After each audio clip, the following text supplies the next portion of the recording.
वाराणसी जिले के गांव रामगढ़ के साहब जी यानी कि साहब आलोकनाथ सिंह, रिटायर्ड जिला जज, आज निरुपाय और असहाय गांव की सबसे बड़ी कोठी के एक बड़े से कमरे में चारपाई पर पड़े हुए थे। आरामदेह पलंग होते हुए भी उन्हें चारपाई पर लिटाया जाता था। ये उनका दुर्भाग्य नहीं तो और क्या था। उनकी आंखों की कोरों में आंसुओं के बूंद झलक रहे थे। वे वहीं अटके रहते हैं। हर रोज ऐसा होता है जब सुंदर लाल उन्हें नहला धुलाकर साफ कपड़े पहनाकर अपने हाथों से उन्हें खाना खिलाकर अपने घर के काम निपटाने चला जाता है। आलोकनाथ जी के आंसू पोंछने वाला उनका अपना कोई नहीं रह गया था उनके आसपास। जब तक वे अपने कार्यकाल में थे, सब कुछ था उनके पास। संपन्नता, वैभव, सफल दाम्पत्य जीवन, सुखी और व्यवस्थित बच्चे। दो ही बेटे थे उनके, राजीव और सुजीत। बड़ा बेटा राजीव उनकी तरह ही प्रादेशिक न्यायिक सेवा में भर्ती होकर मजिस्ट्रेट हो गया था और आजकल कानपुर में तैनात था। छोटे सुजीत ने सिविल सेवा की तैयारी की और भारतीय राजस्व सेवा में नियुक्त होकर आजकल दिल्ली में सीमा शुल्क विभाग में बतौर डिप्टी कलेक्टर लगा हुआ था। दोनों बेटों के बीवी बच्चे उनके साथ ही रहते थे। वह जब अपने पद से रिटायर हुए तो बेटों ने कहा जरूर था कि बारी बारी से उनके साथ रहे, लेकिन उनका मन ना माना। दो बेटों के बीच में बटकर कैसे रहते?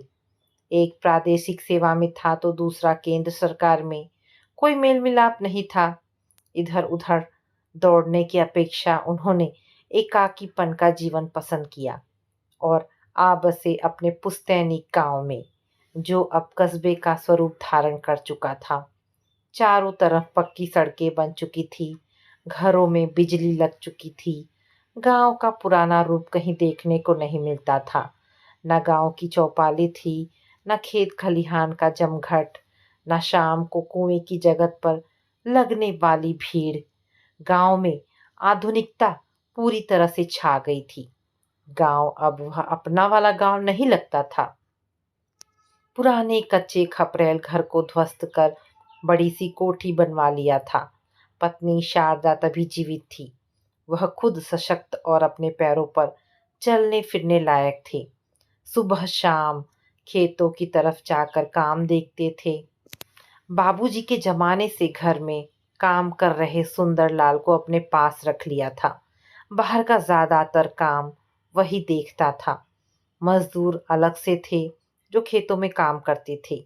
दो गाय भैंसे भी पाल ली थी, घर में घी दूध की कमी ना रहे इसीलिए। आलोकनाथ जी और शारदा जी दोनों सुख से रह रहे थे। जीवन में दुख क्या होता है तब आलोकनाथ जी को शायद पता भी नहीं था। छुट्टियों में दोनों बेटे अपने अपने परिवार के साथ आ जाते थे। घर में उल्लास छा जाता। दोनों बेटों के भी दो दो बच्चे हो गए थे। वे सब आते तो लगता उनसे ज्यादा सुखी और संपन्न व्यक्ति दुनिया में और कोई नहीं है। लेकिन खुशियों के साथ कभी दुख भी आते हैं और खुशियां कभी किसी एक की होकर रही हैं। 4 साल पहले शारदा का निधन हो गया था। राजीव और सुजीत आए, 13वीं तक रहे। जब चलने लगे तो बेमन से कहा कि पापा आप गांव में अकेले कैसे रहेंगे, बारी बारी से उनके पास रहें। गांव की जमीन जायदाद बेच दें, यहाँ उसका क्या फायदा है।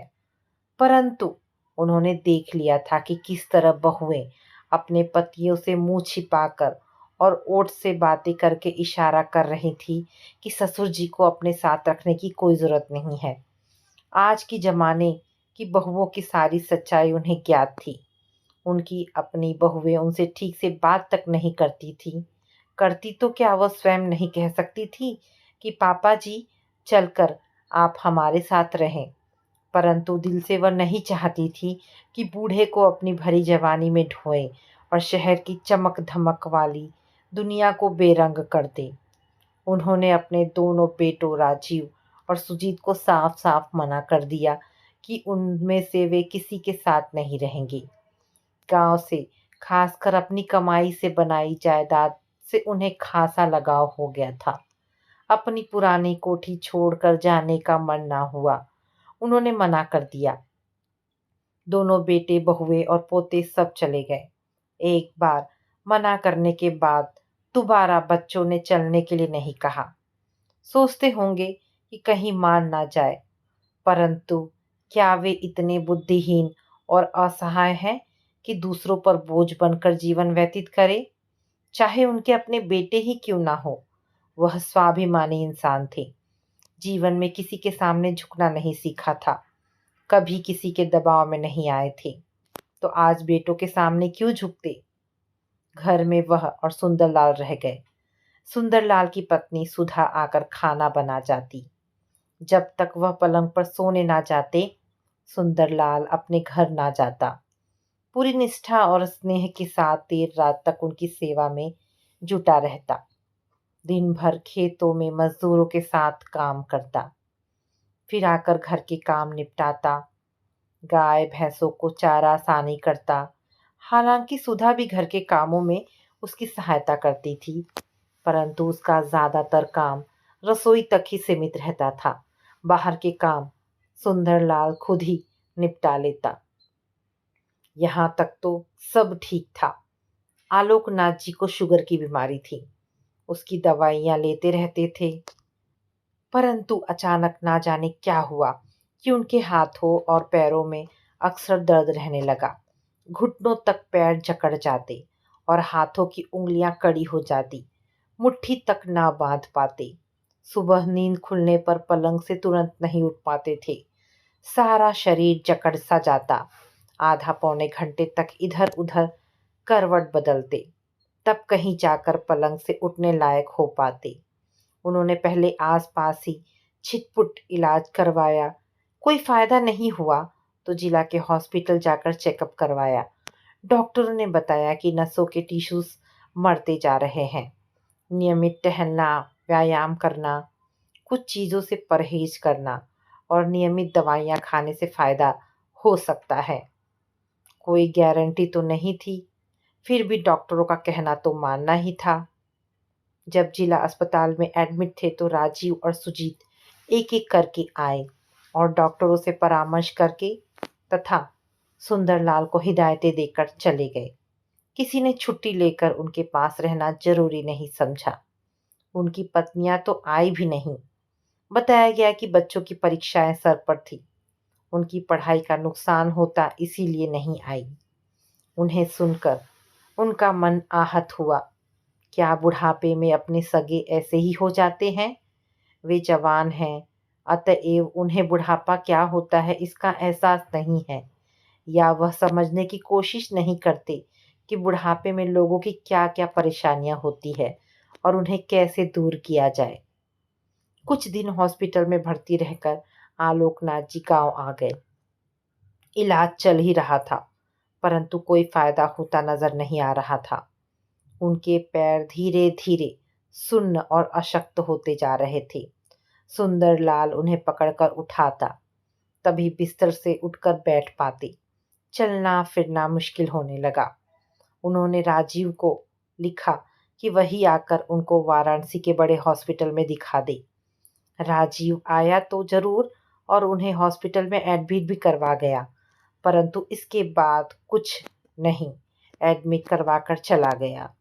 राम सुंदरलाल को कह गया कि जब तक इलाज चले वहीं रहे।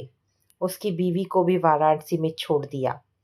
बेचारे गरीब अनपढ़ आदमी किस तरह उन्होंने आलोक बाबू की देखभाल की और कितने प्रकार के कष्ट सुधा और सुंदरलाल ने खुद सहे, उनके सिवाय ईश्वर भी ना जानता होगा। आलोक बाबू तो खैर निसहाय ही थे। वह कुछ कहने या करने की स्थिति में ही नहीं थे। सुंदरलाल उनके लिए स्वयं देवता था। सुंदरलाल अपनी पत्नी सुधा के साथ तन मन से आलोक जी की सेवा में लगा रहा। रुपए पैसे तो आलोक बाबू लगा ही रहे थे, उसकी कमी उनके पास नहीं थी, परंतु ना जाने उनके मन में कैसा अवसाद घर कर गया था कि किसी इलाज का उन पर असर ही नहीं हो रहा था। अपनों के होते हुए भी उनका अपने पास ना होने का एहसास उन्हें अंदर तक साल रहा था। यह दुख उनके इलाज में बाधक था और डॉक्टरों की लाख कोशिश के बावजूद वह ठीक ना हो सके और वाराणसी से वह अपाहिज होकर ही गांव लौटे। अब हालत इतनी बदतर हो गई थी कि आलोक जी चारपाई से उठने में भी विवश हो गए थे। अपने आप उठ भी ना पाते थे। सुंदरलाल अभी अंधेड़ था। शरीर से बलवान तो था ही, अपने बूते पर उन्हें उठाकर बिठा देता था तो वो तकियों के सहारे या पलंग पर पैर लटकाकर बैठे रहते थे। एक दिन नौबत ये आ गई कि वह टॉयलेट में बैठने में भी असहाय हो गए। उन्हें बिस्तर से उतारकर चारपाई पर डालना पड़ा। बीचों बीच चारपाई के बान का एक गोल हिस्सा काट दिया गया। नीचे एक बड़ा बर्तन रख दिया गया ताकि आलोक जी उस पर मलमूत्र त्याग कर सके। सुंदरलाल भी जीवट का आदमी था, जाति का लोध, परंतु कोई घिन व अनिच्छा नहीं। पूरी लगन, निष्ठा और निस्वार्थ भाव से उनका मलमूत्र उठाकर बाहर फेंकने जाता। आलोक जी ने उसे कई बार मना किया कि वह खुद यह काम ना किया करे। गांव में मेहतरों की कमी नहीं थी। कई घर थे उनके, बुलाने पर सभी दौड़े चले आते। सुंदरलाल से कहा कि वह कोई मेहतर बुला लिया करे, सुबह शाम आकर गंदगी साफ कर दिया करेंगे। परंतु आलोक जी चाहे उसकी ढिठाई कह ले, आलोकनाथ की बातों को अनसुना कर दिया उसने और खुद ही उनका मलमूत्र साफ करता रहा। उन्हें नहलाता धुलाता और साफ सुथरे कपड़े पहनाता। सुधा उनके गंदे कपड़े धोती, उनके लिए खाना बनाती। सुंदरलाल खुद स्नान करने के बाद उन्हें अपने हाथों से खाना खिलाता। अपने सगे बहू बेटे क्या उनकी इस तरह सेवा करते? शायद नहीं, कर भी नहीं सकते थे। वो मन ही मन सोचते। आलोकनाथ जी निराश मन लेटे लेटे जीवन की सार्थकता पर विचार करते। मनुष्य क्यों लंबे जीवन की आकांक्षा करता है? क्यों वह केवल बेटों की कामना करता है? लंबा जीवन क्या सचमुच सुखदायक होता है? बेटे क्या सचमुच मनुष्य को कोई सुख प्रदान करते हैं? उनके अपने बेटे अपने जीवन में व्यस्त और सुखी हैं। अपने जन्मदाता की तरफ से बेपरवाह होकर अपना जीवन व्यतीत कर रहे हैं, जैसे अपने पिता से उन्हें कुछ लेना देना नहीं है। और एक तरफ सुंदरलाल है, उसकी पत्नी सुधा है। इन दोनों से उनका क्या रिश्ता है? उन्हें नौकर के तौर पर ही तो रखा था उन्होंने, परंतु क्या वह नौकर से बढ़कर नहीं है? वह तो उनके अपने सगे बेटों से भी बढ़कर है। बेटे बहू अगर साथ होते तब भी उनका मलमूत्र नहीं छूते, पास तक ना फटकते। तब क्या सुंदरलाल उनके लिए देवता स्वरूप नहीं है? जब से वह पूरी तरह असहाय हुए हैं, आलोकनाथ जी सुंदरलाल अपने घर नहीं जाता। अपनी पत्नी सुधा के साथ आलोकनाथ जी की कोठी में ही रहता है।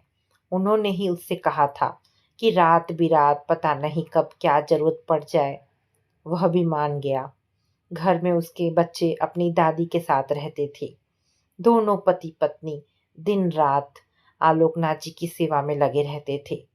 भैंसों का दूध आलोकनाथ जी के लिए बचाकर बाकी अपने घर भेज देता। खेतों में कितना गल्ला अनाज पैदा हुआ, कितना बिका और कितना घर में बचा है, इसका पूरा पूरा हिसाब भी सुंदरलाल ही रखता था। पैसे भी वह तिजोरी में रखता था। आलोकनाथ जी बस पूछ लेते थे कि कितना क्या हुआ। बाकी माया मोह से वह भी अब छुटकारा पाना चाहते थे। उसकी तरफ ज्यादा ध्यान ना देते। सुंदरलाल को बोल देते कि उन्हें कुछ बताने की जरूरत नहीं है, उसे जो करना हो करता रहे। रुपए पैसे खर्च करने के लिए भी मना नहीं करते थे।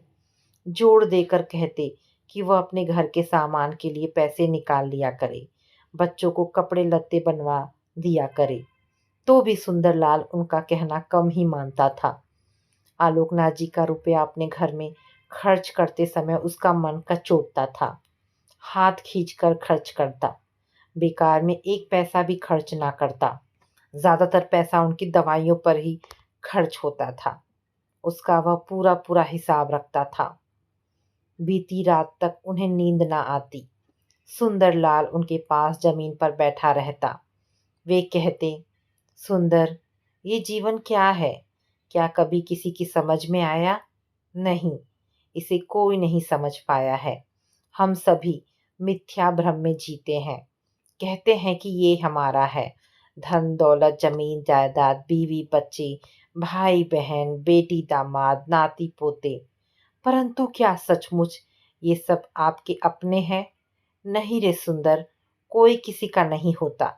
सब अपने अपने स्वार्थ के लिए जीते हैं और मिथ्या भ्रम में पड़कर खुश हो लेते हैं कि ये सब हमारा है। अपने अहम की तुष्टि करके खुश होते हैं और वह एक आह भरकर चुप हो जाते। सुंदरलाल मनुहार भरे स्वर में कहता, मालिक, आप मन में इतना दुख मत पाला कीजिए। हम तो आपके साथ हैं, आपके चाकर। हम आपकी सेवा मरते दम तक करेंगे और करते रहेंगे। आपको कोई दुख तकलीफ नहीं होने देंगे। हाँ रे सुंदर, एक तेरा ही तो सहारा रह गया है, वरना तो कब का इस संसार से कूच कर गया होता। इस लाचार, बेकार और अपाहिज शरीर के साथ कितने दिन जीता। यह सब तेरी सेवा का फल है कि अभी तक संसार से मोह खत्म नहीं हुआ है। अब तुम्हारे सिवा मेरा है ही कौन? बेटे और बहू आने का नाम ही नहीं लेते। अब तो छुट्टियों में भी इधर का रुख नहीं करते। पहाड़ों पर चले जाते हैं बच्चों के साथ मौज मस्ती करने। इधर आकर बूढ़े लाचार पिता की सेवा करने के लिए क्यों आए? बच्चे उनके बड़े हो गए हैं, शहर में पैदा हुए, वहीं बड़े हुए। उनको गांव क्यों अच्छा लगेगा? बाप को बेटे के सुख के लिए ही सब कुछ करना पड़ता है। मैंने भी अपनी जवानी में उन्हीं के लिए सब कुछ किया था। अब वह अपने बच्चों के लिए कर रहे हैं तो मुझे गिला नहीं करनी चाहिए। परंतु बूढ़ा मन स्वार्थी तो होता ही है कि कुछ दिन के लिए ही आ जाते, देखकर मन भर जाता। परंतु नहीं, उनको गर्मी में कश्मीर शिमला की ठंडी वादियों में सैर करने दीजिए। यहाँ आकर मेरे शरीर पर भिनकती हुई मक्खियाँ थोड़ी उड़ाएंगे। मुझे अपने दोनों बेटों से कोई आशा या उम्मीद नहीं है कि मरते समय मेरे मुंह में गंगा जल की 2 बूंदें डालेंगे। एक तेरे ऊपर ही मुझे विश्वास है कि जीवन के अंतिम समय तक तू मेरा साथ देगा, मुझे छोड़ नहीं देगा ना? अब तक निस्वार्थ भाव से मेरी सेवा करता आ रहा है। बंधी बधाई मजूरी के सिवाय और क्या दिया है मैंने? बस कभी कभार घी दूध और अनाज ही तो ले जाता है मेरे यहाँ से। वह भी तो तेरे पेट भरने के लिए जरूरी है। मेरे पैसे से तो तू कोई विलासिता तो नहीं कर रहा है, फिर भी मेरी सेवा में लगा हुआ है। मालिक, आपकी दया दृष्टि बनी रहे और मुझे क्या चाहिए? 2 बेटे हैं, बड़े हो चुके हैं, कहीं भी कमा खा लेंगे। एक बेटी है, उसकी शादी कर दूंगा, वह भी अपने घर की हो जाएगी।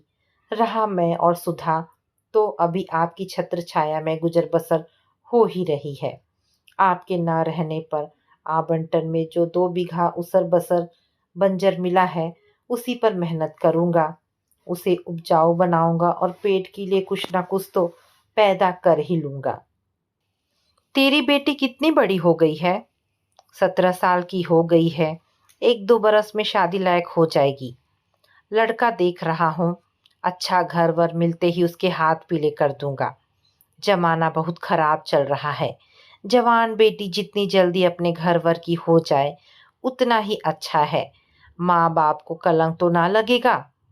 तू ठीक कहता है सुंदर, जमाना वाकई बहुत खराब आ गया है। कहते समय उनके मन मस्तिष्क में अपने बहू बेटों का ख्याल उभर रहा था। एक तरफ था सुंदर लाल, उनका पुश्तैनी नौकर, सेवक, दास या बेटा, जो भी चाहे कह लीजिए। दूसरी तरफ उनके अपने सगे बेटे बहू और नाती पोते। उनके साथ खून के रिश्ते के अलावा और कोई रिश्ता नहीं था जुड़ने के लिए। मन के तार उनसे ना जुड़ सके थे। दूसरी तरफ सुंदरलाल ने उनके संपूर्ण अस्तित्व पर ही कब्जा कर लिया था, अपनी सेवा और दासत्व भाव से। उसकी कोई चाहत नहीं थी। वो जो भी कर रहा था कर्तव्य भावना के साथ कर रहा था। वो इतना जानता था कि आलोकनाथ जी उसके मालिक हैं, वह उनका दास है। उनकी सेवा करना उसका धर्म है और वह अपना धर्म निभा रहा था। आलोकनाथ जी के पास अपने नाम कुछ 40 बीघे पक्की जमीन थी, 20 बीघे पुश्तैनी और 20 बीघे उन्होंने स्वयं खरीदी थी। कोठी अपनी बचत के रुपयों से बनवाया था। उन्होंने मन ही मन तय कर लिया था कि संपत्ति का बंटवारा किस तरह करना है। उनके अपने कई दोस्त वकील थे। उन्होंने अपने एक विश्वसनीय दोस्त रमाकांत जी को सुंदरलाल के माध्यम से घर पर बुलवाया और चुपचाप वसीयत कर दी। रमाकांत को हिदायत दी कि उसकी मृत्यु पर अंतिम संस्कार के पहले ही उनकी वसीयत खोलकर पढ़ी जाए। उसी के मुताबिक उनका अंतिम संस्कार किया जाए। उसके बाद संपत्ति का बंटवारा हो। फिर उन्होंने एक दिन तहसील से लेखपाल तथा एक अन्य वकील को बुलवाया और अपनी कमाई से खरीदी 20 बीघे जमीन का बैनामा सुंदरलाल के नाम कर दिया। साथ ही यह भी निश्चित कर दिया कि उनकी मृत्यु के बाद इस जमीन पर उनके बेटों राजीव और सुजीत द्वारा कोई दावा मुकदमा दायर न किया जाए। इस तरह का एक हलफनामा तहसील में दाखिल कर दिया। ये सब होने के बाद सुंदरलाल और सुधा उनके चरणों पर गिर पड़े। वह जार जार रो रहे थे। मालिक, ये क्या किया आपने? यह आपके बेटों का अधिकार था। हम तो गरीब जान आपके सेवक जैसे आपकी सेवा कर रहे थे, आपके बेटों की भी करते। आपने हमें जमीन से उठाकर आसमान पर बिठा दिया, एक चमकता हुआ तारा बना दिया। वह हल्के से मुस्कुराए और सुंदरलाल के सिर पर हल्का सा स्पर्श करके बोले, सुंदर, अब क्या तू मुझे बताएगा कि किसका क्या अधिकार है? तू मेरे अंश से नहीं जन्मा है तो क्या हुआ? किसी जन्म में तू जरूर मेरा बेटा रहा होगा।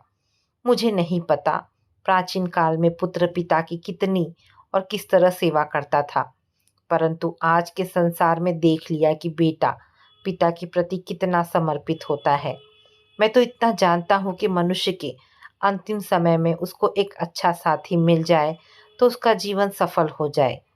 तू मेरा पुत्रवत ही नहीं, सच्चा दोस्त भी है। क्या मैं तेरे लिए मरते समय में इतना भी नहीं कर सकता? उनकी आंखों में आंसू झिलमिला आए। मैं अपने किसी भी बेटे को चाहे कितनी भी संपत्ति दे देता, परंतु वह मेरा इस तरह मलमूत्र नहीं उठाता। मेरी बहुएं तो कदापि नहीं। मेरी देखभाल के लिए कोई नौकर जरूर रख देते, परंतु वह नौकर भी मेरी इतनी सेवा न करता जितनी तूने की है। मैं तुझे कोई प्रतिदान नहीं दे रहा। तेरी सेवा तो अमूल्य है, इसका मूल्य तो ईश्वर भी नहीं आंक सकता। बस तेरे परिवार के भविष्य के लिए कुछ करके मरते समय मुझे मानसिक शांति प्राप्त हो सकेगी। वह आंखें बंद करके चुप हो गए। जब मनुष्य का अंत समय आता है तो बचपन से लेकर जवानी और बुढ़ापे तक के सुखमय चित्र उसके मन मस्तिष्क में छा जाते हैं और वह एक एक कर बाइस्कोप की तरह गुजरते जाते हैं। वह उनमें खो जाता है और कुछ क्षणों तक असंभावी मृत्यु के कष्ट से मुक्ति पा लेता है। बुढ़ापे की अपंगता को छोड़कर उन्हें नहीं लगता था कि कभी किसी दुख से आलोकनाथ जी का आमना सामना हुआ हो। बाबूजी संपन्न किसान थे, साथ ही साथ उस जमाने के पटवारी भी थे। 2 बहनों के बीच अकेले भाई थे। लाड़ प्यार से पालन पोषण हुआ था, किसी चीज का अभाव नहीं था, परंतु वह बिगड़ैल नहीं निकले। जैसा कि अमीर घरों के इकलौते बेटे को जरूरत से ज्यादा लाड़ प्यार मिलने से हो जाता है। अम्मा समझदार थी, अच्छे संस्कार डाले उनमें, बुद्धि के तेज थे, कक्षा में हमेशा अव्वल आते। 5वीं के बाद उन्हें कस्बे के इंटर कॉलेज भेज दिया गया पढ़ने के लिए। वहाँ भी प्राध्यापकों के चहेते रहे। विज्ञान पसंदीदा विषय थे। आगे भी इसी में पढ़ाई की। उच्च शिक्षा के लिए दिल्ली गए, वहाँ हॉस्टल में रहकर पढ़ाई की। अच्छे अंकों से बीएससी पास की। तभी उनका मन साइंस से उचट गया। बातों बातों में एक दिन उनके किसी दोस्त ने कह दिया, यार आलोक, तू क्यों विज्ञान के फॉर्मूलों में उलझा हुआ है? तेरी तो तर्क वितर्क की शक्ति बड़ी पैनी है, बहस जोरदार कर लेता है। एलएलबी करके वकालत क्यों नहीं करता? कहाँ तो वह आईएएस बनने का सपना देख रहे थे, कहाँ उनके दोस्त ने उनकी राह की दिशा बदल दी। बात उनको जम गई। बीएससी कर ही चुके थे, तुरंत लॉ कॉलेज में दाखिला ले लिया। पढ़ने में तेज थे, कोई समस्या नहीं हुई। 3 साल में वकालत पास कर ली और लखनऊ में हाई कोर्ट के एक बड़े वकील के साथ प्रैक्टिस करने लगे। साथ ही साथ न्यायिक परीक्षा की तैयारी भी करने लगे। पहली बार बैठे और पास हो गए। न्यायिक मजिस्ट्रेट बनकर पहली बार उन्नाव गए। तब से 35 साल की नौकरी में प्रदेश के कई जिलों में विभिन्न पदों पर तैनात रहे। अंत में उत्तर प्रदेश से जिला जज के पद से सेवानिवृत्त हुए। न्यायिक सेवा में अपनी कर्तव्यनिष्ठा और ईमानदारी से नाम कमाया तो आलोचनाओं के भी शिकार हुए, परंतु उन्हें जो सच लगा उसी का पक्ष लिया। जानबूझकर अंतर्मन से किसी का पक्षपात नहीं किया। और आज जीवन के अंतिम क्षणों के वह अपनों के होते हुए भी अपनों से दूर अपने घर में एकांत जीवन व्यतीत कर रहे थे। जो सगे नहीं थे वे उनके साथ थे। कहते हैं कि जीवन अपना हिसाब किताब बराबर रखता है। अधिकांश जीवन में अगर उन्हें सुख ही सुख नसीब हुआ था तो अब अंत समय में दुख की बारी थी। इसे भी उन्हें इसी जीवन में भुगतना था, वरना जीवन का खाता अधूरा रह जाएगा। आय और व्यय का पूरा विवरण आना ही चाहिए उसमें। सुख अगर आय है तो दुख व्यय। अब आलोक जी का शरीर दिन पर दिन कमजोर होता जा रहा था। मानसिक संताप से वह उबर नहीं पा रहे थे। राजीव और सुजीत तीसरे चौथे दिन फोन पर उनकी कुशलता की जानकारी हासिल कर लेते थे। परंतु क्या जीवन के आखिरी क्षणों में बच्चों की कुशल क्षेम पूछने भर से उनकी तकलीफ और संताप कम हो सकती थी? फोन पर ही दोनों बेटों को उन्होंने बता दिया था कि पुश्तैनी जमीन जायदाद और खुद की कमाई संपत्ति की उन्होंने वसीयत कर दी है। उसको पंजीकृत भी करवा दिया है। वसीयत वकील रमाकांत के पास रखी है। जीते जी देखने तो क्या आओगे ना, या मेरी मृत्यु पर ही तुम लोग आओगे? परंतु अंतिम संस्कार करने के पहले वसीयत पढ़ लेना, उसके बाद ही मेरा अंतिम संस्कार करना। और वो दिन ज्यादा दूर नहीं था जब उनकी कोठी के विशाल आंगन में पार्थिव शरीर रखा था। एक तरफ सभी नाते रिश्तेदार बैठे थे, उनके बीच सफेद कुर्ते पायजामे में आलोकनाथ जी के दोनों बेटे राजीव और सुजीत बैठे थे। बहुएं अंदर थी। वकील साहब को खबर कर दी गई थी, बस पहुंचने ही वाले थे। वकील रमाकांत जी के पहुंचते ही सबकी उत्सुक नजरें उनके चेहरे पर टिक गई। उन्होंने बारी बारी से सबको देखा।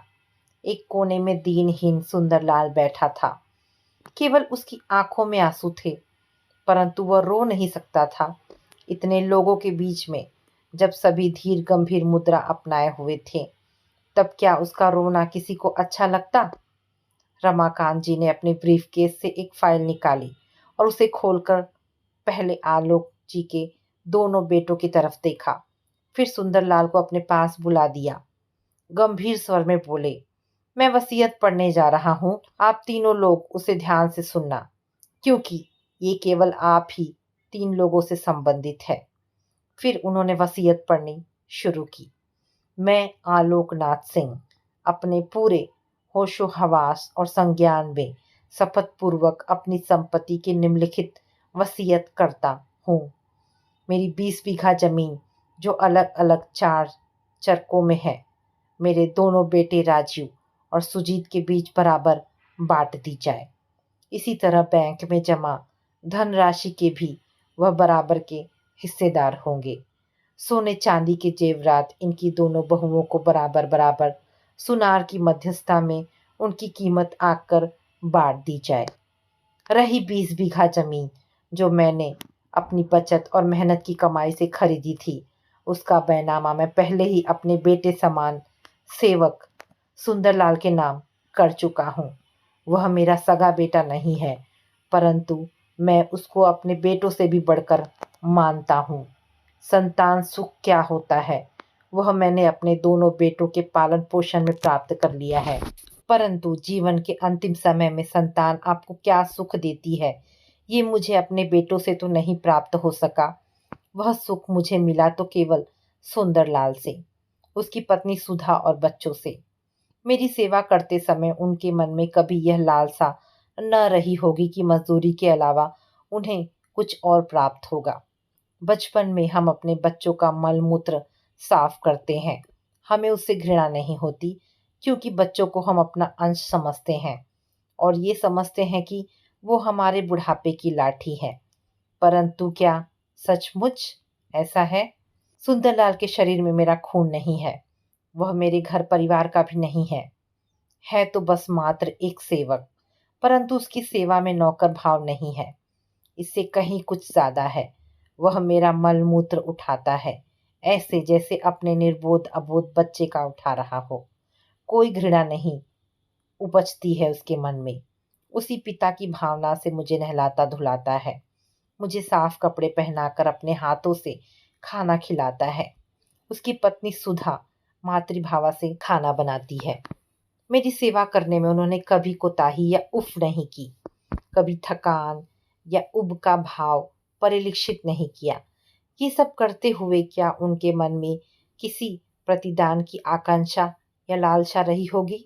कभी नहीं। इन दोनों ने तो मुझसे पूछे बिना कोई चीज इधर से उधर नहीं रखी। ऐसे स्वामी भक्त दीन सुंदरलाल को मैं इससे ज्यादा दे भी क्या सकता था कि उसके बच्चों का भविष्य सुनिश्चित कर दूं। मेरी 20 बीघे जमीन में मेहनत से खेती करेंगे तो उन्हें कभी एक रोटी के लिए दूसरे के आगे हाथ नहीं पसारना पड़ेगा। मेरे बेटे सुखी संपन्न और नौकरी पेशा वाले हैं। आशा है मेरे इस फैसले से उनके दिल को चोट नहीं पहुंची होगी। रमाकांत जी थोड़ी देर के लिए रुके। सारे लोग मंत्रमुग्ध थे। वकील साहब ने आगे पढ़ा, इसके बाद ये कोठी बचती है, इसे भी मैंने अपने खून पसीने की कमाई से बनवाई है। हर ईंट में मेरा खून झलकता है और बालू सीमेंट के हर कण में मेरी पसीने की बूंदें। मैं जानता हूँ मेरे बेटे पोते मेरी मृत्यु के बाद गांव का रुख नहीं करेंगे। यह घर को औने पौने दाम में किसी को भी बेच देंगे। अतः यह घर भी मैं सुंदरलाल को दान करता हूँ। मेरी मृत्यु के बाद वह सब परिवार इस कोठी को अपने रहने के लिए उपयोग करे। दोनों भैंसे गाय भी उसी की होंगी तथा खेतों में काम आने वाले सारे यंत्रों और औजारों को वह अपने उपयोग में ला सकेगा। पूरे वातावरण में सन्नाटा सन्नाटा गहन सन्नाटा पसर गया था। लाखों की धन संपत्ति आलोकनाथ जी एक नौकर को देकर चले गए। क्या उनके बेटे इस वसीयत को मानेंगे और यूं ही चुप बैठे रह जाएंगे? सबकी नजरें राजीव और सुजीत की तरफ उठी और एकटक उन्हें ही ताकने लगी। वह क्या प्रतिक्रिया प्रकट करेंगे? परिचित तथा नाते रिश्तेदारों का लगा था कि अंतिम संस्कार के पहले ही कोई ना कोई हंगामा खड़ा हो जाएगा। उधर सुंदरलाल जार जार रो रहा था। राजीव और सुजीत ने एक दूसरे की तरफ देखा। चंद क्षणों तक एक दूसरे से कुछ कानाफूसी की और फिर राजीव ने खड़े होकर कहा, हमें अपने पिता आलोकनाथ जी पर गर्व है। उन्होंने जो कुछ किया बहुत अच्छा किया। हमें उससे कोई शिकायत नहीं है। सच तो यही है कि हम उनके बेटे होते हुए भी उनकी कोई सेवा ना कर सके। उन्हें अकेला छोड़कर हम अपने बीवी बच्चों में मस्त रहे। वृद्धावस्था का अकेलापन और अपनों के पास न होने का पिताजी का दुख हम महसूस न कर सके। उन्हें अकेला मरने के लिए छोड़ दिया। परंतु हम सुंदरलाल को अपना बड़ा भाई मानते हुए उसे यह अधिकार देते हैं कि पिताजी का अंतिम संस्कार भी उसी के हाथों से संपन्न हो। इन्हीं हाथों ने पिताजी की अंतिम दिनों में सेवा की है। यही उनका असली बेटा है और उससे यह अधिकार मिलना ही चाहिए। उस दिन के बाद सबकी नजरों में सुंदरलाल के लिए अथाह आदर और सम्मान था। तो दोस्तों, ये कहानी यहाँ पर समाप्त होती है। आशा करती हूँ कहानी पसंद आई होगी। अगर कहानी पसंद आई है तो प्लीज़ इसे लाइक एंड शेयर करें। दोस्तों, ऐसी ढेरों पारिवारिक और शिक्षाप्रद कहानी सुनने के लिए मेरे चैनल को प्लीज़ सब्सक्राइब करें। धन्यवाद दोस्तों। मिलते हैं एक नई कहानी के साथ।